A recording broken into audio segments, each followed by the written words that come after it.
حضرت امام تفتزانی رحمۃ اللہ تعالیٰ علیہ، آپ کا ایک بہت مشہور واقعہ ہے۔ آپ نہایت ہی کمزور اسٹوڈنٹ تھے، نہایت ہی کمزور۔ ان کے استاد قطب الدین رازی، یعنی کلاس کے اندر اگر کوئی شخص نالائق ہے تو اسے نالائق نہیں کہا جاتا تھا، کہا جاتا تھا یہ تو نیرا تفتزانی ہے۔ لیکن حضرت امام تفتزانی رحمۃ اللہ تعالیٰ علیہ کو دین کے ساتھ بہت محبت ہے، دین پڑھنے کے ساتھ بہت محبت ہے، کتابوں کے ساتھ بہت محبت ہے۔ تو کہا جاتا یہ تو احمق ہے، یہ تو جاہل ہے، یہ تو نالائق ہے۔ تو حضرت امام تفتزانی کو بہت محبت ہے۔ سعد الدین تفتزانی رحمۃ اللہ تعالیٰ علیہ، ان کو دین کے ساتھ بہت محبت تھی۔ تو کیا ہوا، ایک رات حضرت امام تفتزانی رحمۃ اللہ تعالیٰ علیہ کتابوں کا مطالعہ کر رہے ہیں، قرآن پڑھ رہے ہیں، حدیث پڑھ رہے ہیں، لیکن سمجھ نہیں آ رہا۔ کیا ہوا، تھوڑی دیر گزری، آپ نے کتابیں بند کر دی، قرآن بند کر دیا، مصلی اٹھایا، 2 نفل ادا کیے۔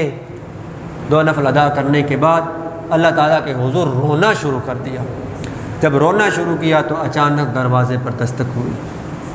دروازے پر دستک ہوئی تو پوچھا کون؟ فرمایا کہ تفتزانی سیر کو چلتے ہیں۔ تو حضرت امام تفتزانی فرمانے لگے مجھے سیر کے لیے نہیں بنایا گیا، مجھے تو علم دین سیکھنے کے لیے بنایا گیا ہے۔ تھوڑی دیر بعد دستک ہوتی ہے، اے تفتزانی تجھے پتہ ہے تجھے کس کی طرف سے بلایا آیا ہے؟ بلانے والا کون ہے؟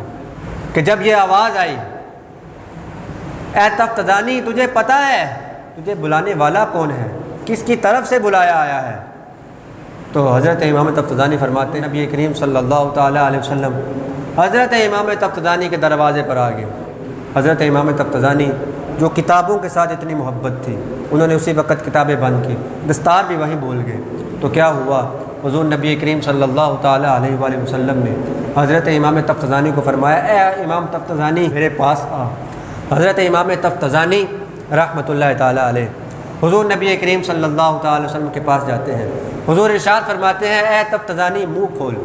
حضرت تفتزانی منہ کھولتے ہیں اور حضور اپنا لعاب دہن عطا کرتے ہیں۔ پھر وہی صبح، وہی کلاس، وہی استاد، وہی امام تفتزانی، صبح ہوتی ہے، کلاس لگتی ہے۔ ان کے استاد قطب الدین رازی رحمۃ اللہ تعالیٰ علیہ آپ پڑھا رہے تھے۔ اچانک کیا ہوتا ہے، استاد سوال کرتا ہے، تفتزانی جواب دیتا ہے، استاد سوال کرتا ہے، تفتزانی جواب دیتا ہے۔ ان کے استاد قطب الدین رازی بڑے پریشان ہوتے ہیں، یہ تو بڑا نالائق تھا، اچانک ہوا کیا ہے؟ اے تفتزانی ایک رات کے اندر کون سی تبدیلی آ گئی تیرے اندر؟ تو کہنے لگے اے استاد جی یہ تو راز کی باتیں ہیں، تنہائی میں بتاؤں گا۔ حضرت قطب الدین رازی امام تفتزانی کو باہر لے جاتے ہیں، پوچھتے ہیں کیا ہوا ایک رات کے اندر، کون سی تبدیلی آئی؟ حضرت امام تفتزانی فرماتے ہیں ایک ماہ مدد، نورانی بدن، نیچی نظریں، سب کی خبریں، وہ سنا کے سخن، وہ بتا کے بون، مورا پھوک گیا سب تن من دن۔ فرمایا حضور آئے تھے، حضور آئے تھے، حضور نے اپنا لعاب دہن عطا کیا، میرے دل کی دنیا بھی چمکا کر چلے گئے۔ ان کے استاد قطب الدین رازی رحمۃ اللہ تعالیٰ علیہ وہ بھی رونے لگے، وہ بھی آرزو کرنے لگ پڑے کاش میں بھی تفتزانی کی طرح کند ذہن ہوتا، کملی والے کو مجھ پر بھی پیار آیا ہوا ہوتا۔ بندہ دین کے ساتھ محبت کرے تو پھر حضور خود تشریف لے کر آتے ہیں۔